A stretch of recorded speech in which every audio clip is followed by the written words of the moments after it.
Now that we understand how slide masters and feedback masters can benefit both our learners and you, the developer, how to access the slide master and feedback master windows, and the basic layout of those windows, let's start talking about how to design slide masters and feedback masters. There are 5 sections in the slide master tab. They are Edit Master, Master Layout, Edit Theme, Background, and Close.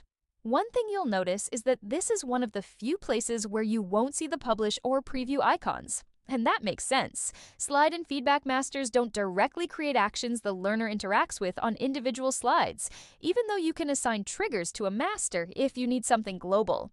Before we start building anything, we need to define 2 key terms: master and layout. If you look at the image on the screen, you'll see a larger slide at the top marked with the number 1 and smaller slides listed below it. The large slide at the top is the master, and the smaller slides are the layouts. We also refer to the master as the parent and the layouts as the children. Whatever you design or change on the master, the parent, automatically flows down to each layout, the children. If you update the background, change the font style or size, or set a default placeholder design on the master, every layout inherits those updates. You can still personalize an individual layout when needed. Things like adding a layout-specific icon, adjusting a placeholder, or updating a background for just one style of slide. Those layout-level adjustments stay on that layout alone and won't affect the others.